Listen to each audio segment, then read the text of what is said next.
Hello, Trisha. What were you doing at my shop earlier? Don't tell me that you were there shoplifting.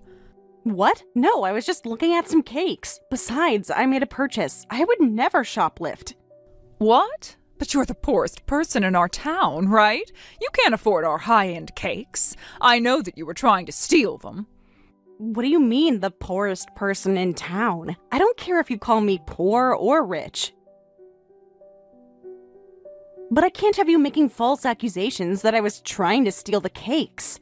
I mean, you can't even afford it. I saw you buying the cheapest cake we were selling, too, and you left our shop as if you were running from us. No matter how I looked at you, I could tell that you're a thief. Well, I didn't think you were working. If only I knew, I wouldn't have gone to your shop. I would have ordered online instead. Oh, does that mean you didn't know that I own that cake shop? I guess you need to communicate with the local people more. What? Are you the owner of that shop? That's right. I put in so much effort until I finally got my shop to be introduced on the magazines and TV. But after I put in all my effort, I made it happen. Okay, I've been there a few times, but I've never seen you there.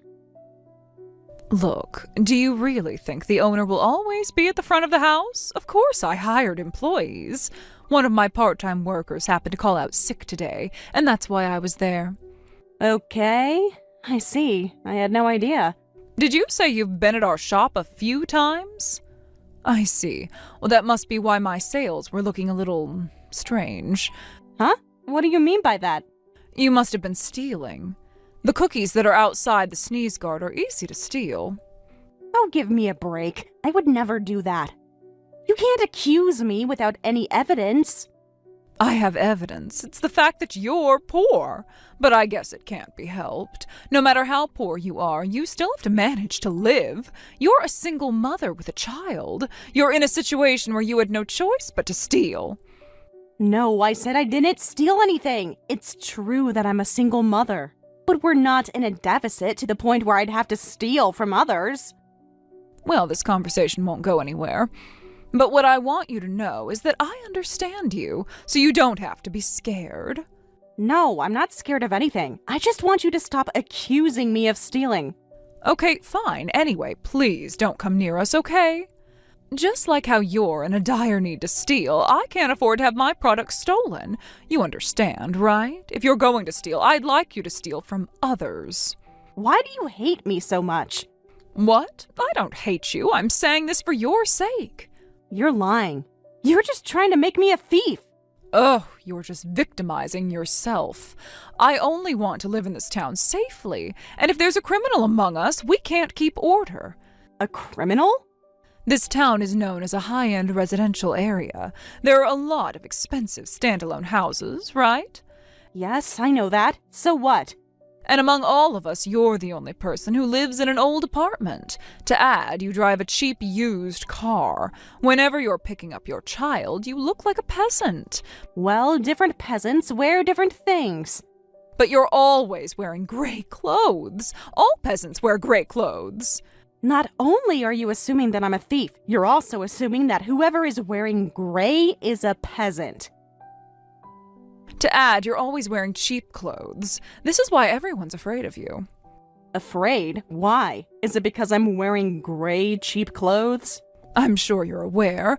Molly, Michelle, and I, among our social group, all have husbands who work for the same company. Yes, I'm aware of that. And that company owns several high-end apparels. It means that they're professional when it comes to fashion. Okay, so just because you guys are married to professionals in fashion, you're saying that you guys are also professionals in fashion? I won't necessarily say that, but we all have high standards when it comes to fashion. So when we see someone who's poor with no fashion interest, like you in our town, we tend to get scared. It can't be helped. Even after you explained it, I still don't get why anyone would be afraid of me. So please don't come near us, okay? We just want this town to stay peaceful.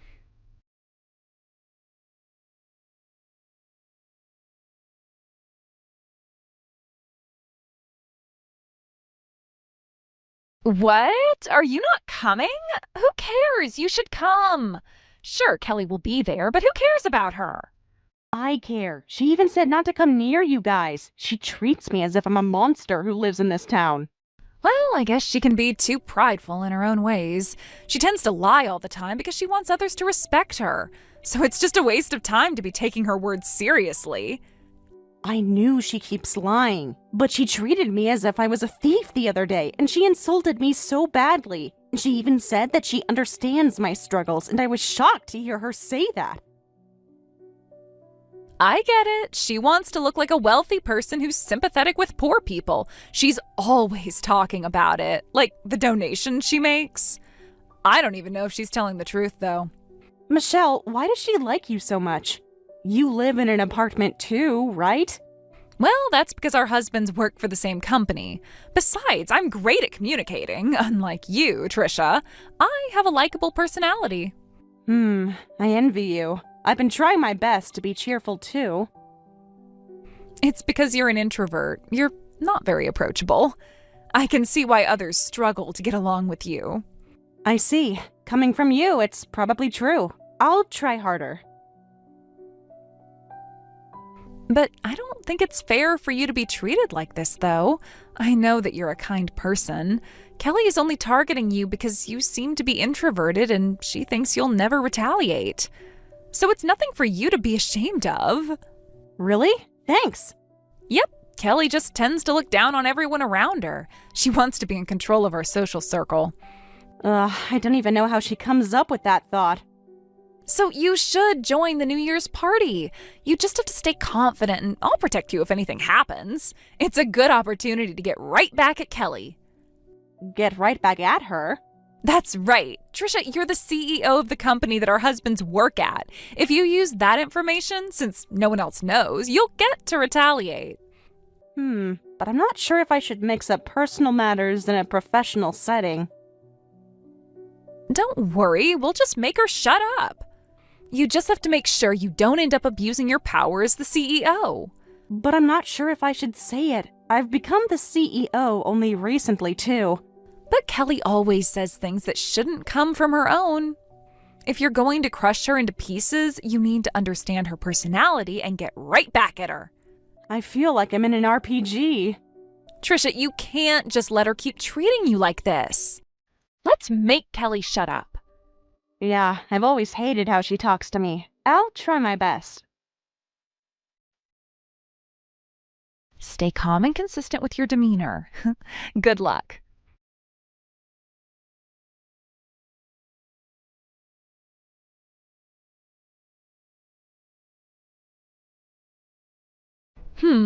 I don't recall inviting you. Besides, I told you the other day not to come near us. What? But I was invited to the group chat. Oh, I forgot to ban you from that group. I invited everyone in the group chat, but it wasn't directed at you. Okay, I had no idea. Besides, I only made a reservation for myself, Molly, Michelle, and our children. It's a reservation for 6. We don't have a seat for you and your daughter. I see. I thought there would be more people. The evening party is the main event. This is the afternoon party. Besides, it has nothing to do with you since you won't be participating. I'm going to ignore you, even if you were to say anything further. Oh my goodness. We're going to enjoy the New Year's party today. Oh, but I know that you and your daughter are here for the lucky money, so we want you gone. Okay, I'm firing all of your husbands then. Huh? You can't do that. Stop getting carried away just because we've been nice to you all along. No one wants to see a peasant like you. I'm the CEO of Summit and Tide Corporation, so I have the authority to fire your husbands. Huh? Jeez, that's such a funny way to act tough. Are you calling yourself the CEO of Summit and Tide Corporation? This is going to be a funny story to tell at the party tonight. I was recently headhunted, and I've become the CEO. If anything, please take a look at our company's website. Sure, I'll do that. Have you taken a look? Sure, your name is on here. Oh, you should be so glad that someone with the same name had become the CEO. Excuse me? I'm sure you were happy to find out that someone with the same first and last name had become the CEO of Summit and Tide Corporation. But it's so obvious you can't possibly be the CEO. How is it not possible? I told you before, you're classless and you're always wearing clothes like a peasant. Summit and Tide is a large company that runs multiple high-end apparels. There is no way that the CEO there would be wearing cheap, plain clothes. Whether how I dress is plain or not is up to every perspective, so you're free to feel however you like. But what makes you say that I wear cheap clothing? Look, I used to work in the fashion industry at one point, too. I've been uploading my outfit on my social media every day, too. Are you saying that you can tell that I wear cheap clothes just by looking at them?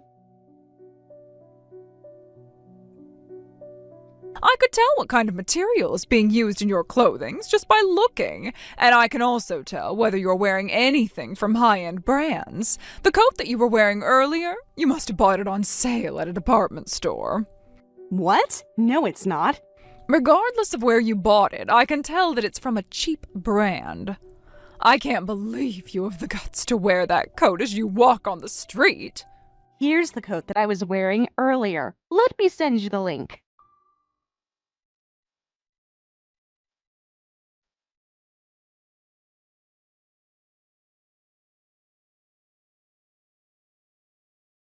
What? 2,600? It's a product from Summit and Tide, too. How do you not know this? Besides, if you can tell whether it's cheap or not just by looking, you should have known that this coat is expensive. Well, I couldn't really tell because I only saw you for a quick moment. I'm sure I would have noticed if I'd taken a close look. Okay, but then the clothes that I always wear are also the clothes that are also imported by Summit and Tide. They're all from renowned brands from other countries. What? It's true that I like passive colors. So I end up looking plain all the time, but I make sure I consider my outfit. But I've seen you at a cheap clothing store. Sure, I'm not all about wearing expensive clothes only. Besides, there are a lot of clothing that are cheap but high quality. I prefer to have something that I could wear over years. Well, then I don't really care. Please don't switch the subject. I want you to apologize for lying. What? What is it? I never lied about anything. Yes, you did. You said that you could tell whether an item is expensive or not just by looking. You can't even tell just by looking, so you need to admit that you lied. What the heck is wrong with you? You're also a liar. You're telling a ridiculous lie that you're the CEO of Summit and Tide. I'm telling the truth. Take a look at this link. It's an article in which a business magazine interviewed me. Wait, so it is true? Have you taken a look at it? My picture is there too. I don't think you can accuse me of lying at this point. I see. So the CEO must have the same first and last name and also similar facial features as you. I know that I'm right. You can't possibly be the CEO. If the person has the same first and last name and the same face, that's me at that point. No way. I mean, my husband never said anything. He probably doesn't even know that the new CEO lives in his neighborhood. I've met your husbands before I became the CEO. But I don't think they would have remembered my face after meeting me just once. Hey, I had no idea. If only I knew, I wouldn't have called you names. Anyway, I'll be firing your husbands. It's too risky as a company to keep people with wives who are extremely judgmental and discriminatory.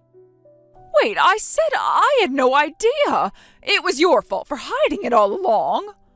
So, unless I was the CEO, you would have never been willing to apologize. You're saying that it was okay for you to have been judgmental and insulting if it's towards someone in poverty? No, that's not what I'm trying to say. You were only bringing up your self-esteem by taking advantage of me. You wanted to feel as if you were a celebrity. You're a terrible person to have hurt others for your sake. I don't consider myself a celebrity. Why would you say anything like that? Of course not. You're not a celebrity. But you're trying to make yourself look like one all the time. To prove that, you lied that you were the owner of that cake shop. What? My friend owns that cake shop. You just work part-time at that cake shop, and yet you said that you were the owner. That was such a bold lie. Well, Go ahead and give me an excuse if you can. How exciting. You can't even give an excuse, can you? I guess you only know how to tell a lie, but not an excuse. The owner of that cake shop was also concerned to know that you were calling yourself the owner. So, please stop lying. You're causing trouble to others, and most importantly, you're humiliating yourself. damn it. Fine, I guess you defeat me at this time. But since you're going to fire your employees for personal reasons, I'm going to spread that rumor on the internet. Excuse me? And you'll end up going viral. I'm sure you'll have to step down from being the CEO. I'm fine with that. Your husband's already acknowledged their resignation. What? All three of them told me that they planned on resigning. I exaggerated to say that I'm firing them, but they all agree to this. What's going on? I don't get this. My husband hasn't said anything. You can reach out to him to see what he says if you like. I don't really mind if you spread the word online, too. Go ahead and please yourself. I called my husband, and he says he wants a divorce. Hey, what's going on? Why is this happening? Let me tell you the truth. Your husbands are aware of what you've done to me. Michelle told them about it. What? Michelle?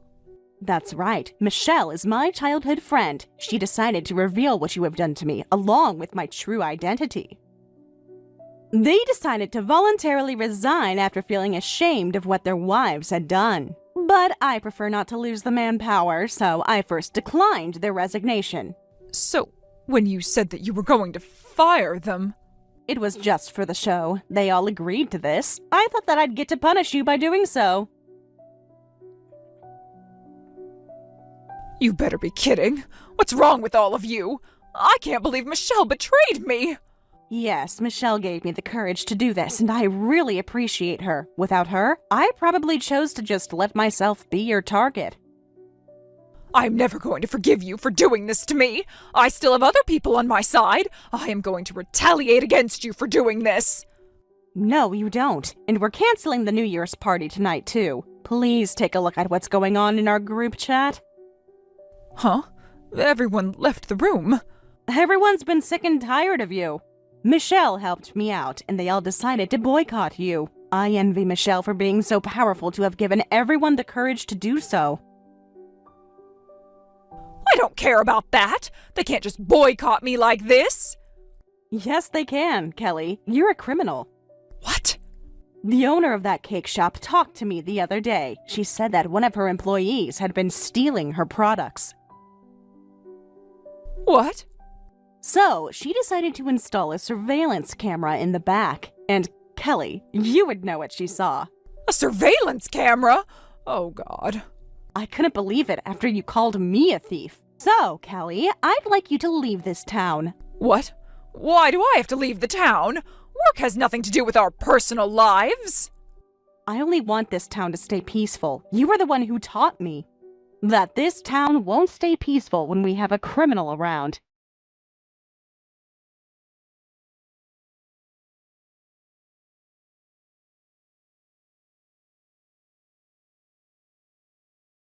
Kelly's husband broke up with her. All her friends had cut ties with her as well. She was isolated from everyone else in town. She was fired from the cake shop that she was working at part-time. To add, she was liable to pay for everything that she had stolen, which made her broke, and she's facing challenges finding a new home. Even then, she insisted on staying in town. But she must have felt tired after everyone continued to ignore her. The moment we realized, she vanished from town. I don't know what she's currently up to. As for me, after she left the town, I've been able to live more confidently about myself. I really appreciate Michelle for helping me be where I am today. I feel like her advice to stay calm and stay consistent with my demeanor had been helpful too. Michelle is currently the leader figure in our social circle, as she gets everyone within our social circle together. She's always kind to others while she's great at leading people, so she's a fit to that role. The others, as well as Michelle herself, seem to enjoy how things are now. I hope this town stays a peaceful, enjoyable town to live in.